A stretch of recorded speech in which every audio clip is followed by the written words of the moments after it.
Hi, welcome to YTV and this week's segment of Everybody Has a Story. Yale Law School professor Amy Chua became a household name when she published the New York Times bestseller Battle Hymn of the Tiger Mother back in 2011. And she's come out with a new book this year, co-authored with her husband Jed Rubenfeld, called The Triple Package: How Three Unlikely Traits Explain the Rise and Fall of Culture Groups in America. And she joins us this afternoon. Professor Chua, thanks so much for being here. Thanks for having me, Cody. So let's start off very broadly. For people that may not have picked up the book yet or don't know about it, what is the triple package? The triple package refers to three qualities that propel individuals and groups to disproportionate success. And the three qualities are, first, what we call a superiority complex. That is a deep-seated sense of exceptionality. You add to that the second element, which is a dash of insecurity. That is a feeling that you're not quite good enough, that you haven't done enough yet. And the third element is impulse control, basically self-discipline and the ability to resist temptation and not give up in the face of failure. Now these seem like somewhat intangible qualities that are hard to measure. Is one more important than the others? Are these all in an equal playing field? You need all three of them. So if you just had a sense of superiority, that's more likely to lead to complacency or smugness. I'm so great, I don't need to do anything. What's really interesting is when you combine that sense of superiority with insecurity, that's when you get this kind of chip on the shoulder mentality, which actually, if you kind of just like read all the bios of super successful people, you will be amazed how it comes up almost every time. You know, like Steve Jobs, always described as a kind of narcissistic personality, you know, like huge ego, thought he could transform the world. But all of his close friends also described him as being deeply insecure, maybe from being an orphan.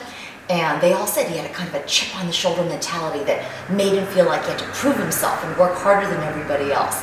And so you need those two to generate drive. And I think a lot of the other accounts of success don't actually account for that. Like what, you know, you can be super, super smart, but what makes you hungry for more? You know, who keeps working?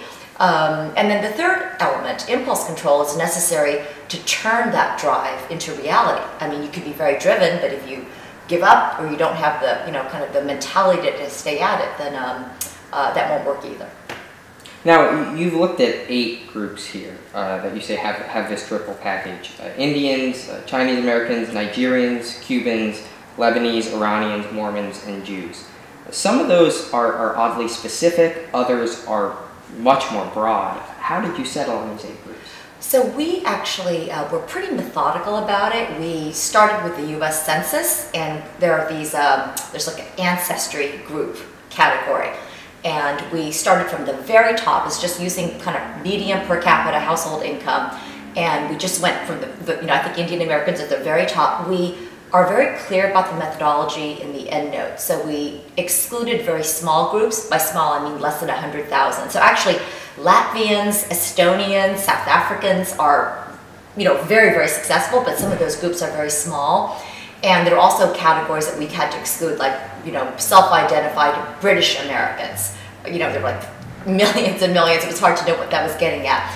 And then we also, so some of the groups are just straight top median, highest median income. And then we also looked at the Mormons because they are, I would say, maybe the most upwardly mobile group that you could actually find in America. That is, just 30 years ago, you couldn't find a Mormon on Wall Street or even in, you know, just barely in DC. And suddenly now, it's really, this is a group that has just shot out of nowhere. So we explained that we're looking at them for that reason. And Jews, of course, are I don't know, they're not an ancestry group, but they're actually they sort of top the chart in like on a number of different axes, as we explained. So, but I do want to say a couple things, which is, you know, people focus on these 8 groups. We say that there are dozens and dozens of groups that are outperforming the national average in terms of census data. And they're mostly immigrant groups. So generally speaking, immigrant groups are experiencing a lot of upward mobility in this country. We just focus on the kind of 8 groups that are the largest and most strikingly successful at this point, but it's very much a snapshot. That is, 20 years ago, they were different groups. 30 years from now, there'll be different groups. It's a very fluid process, and that's why the book is about the rise and fall of cultural groups. Does this thesis hold when you disaggregate by race? I mean, you bring up Mormons, for example, but white Mormons, the earlier immigrants, Brigham Young, the ones who were able to get land out west in Utah, they were more successful. But more recent Mormon immigrants from Africa, Latin America, haven't had the same success. We didn't break down the Mormon group, actually, because it's quite difficult, but it's true that recent converts are poorer. But the Mormons are just a great case for this because, there's no other theory that explains how they suddenly got so successful. There can't have been a mass genetic IQ mutation. And it really is this combination of, they have a very strong chosen people narrative, tremendous sense of insecurity that they're not quite accepted by the mainstream, and even by their own accounts they say, we really want to prove that we are successful, more American than Americans, and obviously tremendous impulse control and self-discipline. Well, let's bring up another group that you say has continued to be successful, Jews. And you said that people often don't want to talk about Jewish success when they ask you about your book, so let's tackle it head on. Why do you think Jews have been able to retain the triple package, as you say, and they haven't gone soft like other successive generations? Yeah, well, it's interesting. I mean, there are only a couple theories of explaining disproportionate Jewish success. One is genetic, and the genetic, that Jews have higher IQ. And we actually reviewed some of the studies. If that were the case, that would just feed into the superiority complex part of it. But that's not the explanation we use. I think the answer is insecurity, right? Because very interestingly, every other immigrant group, their success fades by the third generation. That is, you get this first immigrant group, they work really, really hard, the next generation rises, and then, hey, you've made it, less strict, kind of more easygoing. And Asian Americans, for example, they have 140-point higher SATs than the rest of the nation. But if you look at third generation Asian Americans, their academic performance is no better than the rest of the countries. Now, what's the difference with Jews? Essentially, when you got to Jews are no longer an immigrant population. It's like fifth, fourth, sixth generation now. But they have the longest history of almost like, persecution. It's almost like the combination of the superiority and insecurity is almost built into the history. And if you think about what happened to the third generation Jews in this country, just when everybody else is going to relax, you've made it, that's when the Holocaust hit. And so, people say that this feeling of insecurity is it's almost built in, and there are lots of jokes about it too. And then there's also Israel. Even if American Jews are probably more secure than Jews have been in the history of the Jewish people, a lot of American Jews still identify with Israel, and it has its own precarious position. Well, as one of the many Jewish stand-up comedians, I think you got it right with insecurity. But now, one of the main challenges to this thesis is circumstance. Not all immigrants start on equal footing. Do you think you might be neglecting the importance of history here too much? I mean, one example you give is the exiled Cubans, the first wave of Cuban immigrants, but they were wealthier, more well-educated, they had vacationed in the United States, they were predominantly white, as compared to successive generations of immigrants that did not succeed as well and were poor. Absolutely, but we don't neglect history at all. It's built into our model. So for example, with African Americans and poor Appalachians, we say, you want to know the cause of their disproportionate poverty? History. We say, of course, the reason that we have inner city poverty is first and foremost a long history of slavery, exclusion, discrimination. So our book isn't about how to explain the achievement gap, like why some groups are poor. Now, when you say the Cubans, that's also part of our model. We're like, look, some Cubans in that first wave, they came over and they were very proud. They had previously been doctors and lawyers, as you say. But here's the thing, they were confiscated. So when they came to this country, they had to work as vegetable pickers, taxi drivers. They were poor.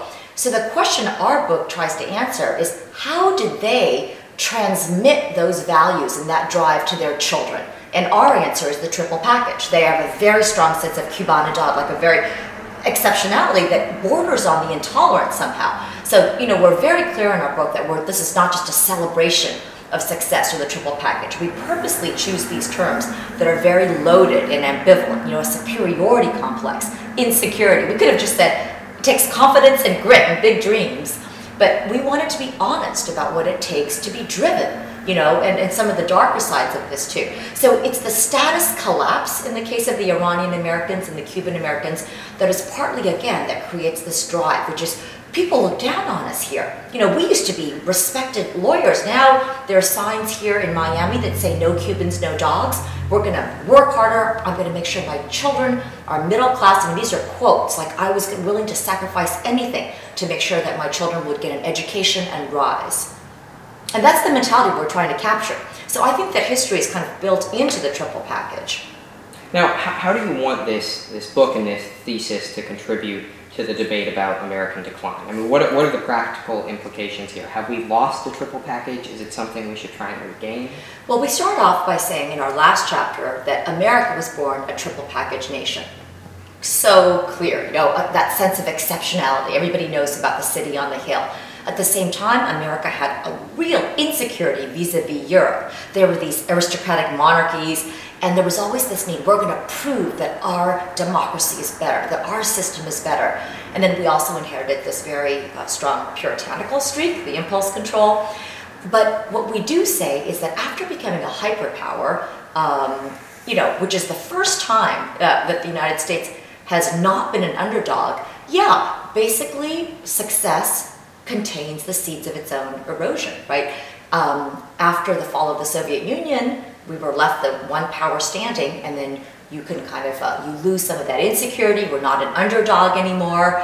And as we say, you know, maybe by the year 2000, maybe what we had mostly left was just the superiority complex. And without a little bit of insecurity, this need to prove yourself, to leaven that can just be a recipe for complacency. And so ironically, with the rise of China and a lot of, you know, recent problems, this could be, you know, a silver lining, like, you know, maybe, you know, maybe it's a wake-up call. But the real message of the book is actually at the individual level. This is the biggest misunderstanding of the book. The triple package is not exclusive to any ethnicity or religion. It's accessible to anybody. So our idea is that if we are serious about addressing inequality in this country, we have to, of course, try to level the economic playing field, but we have to try to be honest that some groups or some types of behaviors also contribute to some groups being more successful. You know, like if you have certain study habits or certain attitudes, that leads to more success. So let's, instead of saying culture is taboo, we can't talk about this, you're stereotyping, our idea is let's open this up, let's debate it. People can reject it, but if we really want to address poverty and education reform, we should be trying to level the cultural playing field as well as the economic one.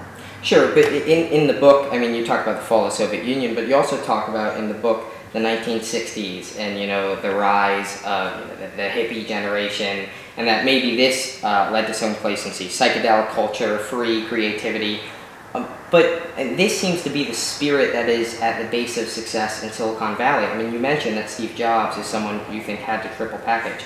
So don't those two ideas kind of run counter to each other? Well, this is the fun part about the last chapter. We're lawyers, and my co-author, my husband, is a constitutional law professor, and what we say is that America's always had these two competing strands. The Declaration of Independence is the rebellious thing, right? That's the live in the moment, pursuit of happiness. That's in the Declaration of Independence. A more freewheeling, energetic drive. The Constitution is all about impulse control. There's no mention of the pursuit of happiness in the U.S. Constitution. It's all about how can we make this nation last, you know, and how can we rein in tyranny of the majority. What if the majority wants to do something that's bad for the country? So it's these two impulses that I think explain American dynamism in Silicon Valley. I mean, Steve Jobs was very much a rebel, but he was incredibly self-disciplined and resilient at the same time. He had very, very, very big dreams, but he also had the ability to kind of keep absorbing failure. So I think that's, you know, I think it's completely consistent with the triple package. So our last question before our speed round, you mentioned groups like African Americans and Appalachians who you use as counterexamples to success here. Were there moments where you stepped back from the book? It's obviously a very controversial book, and you worried about the reaction from some of these groups? Well, the book actually shouldn't be controversial. And if you read some of the reviews by people, it's really strange, right? Because there are all these controversial things And then half the reviews say, this book is really politically correct. And it's really strange that you could have half the reviews say, this book is so politically correct. I think it's closer. I mean, that's not a very complimentary term either. But you know, right from the beginning, we say that we are not blaming poverty of America's poor groups on culture. It has nothing to do with that. It's history, it's discrimination.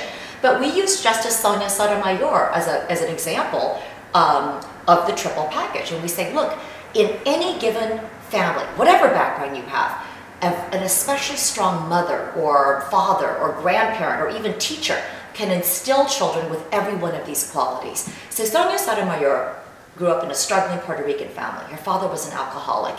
Her mother was not around.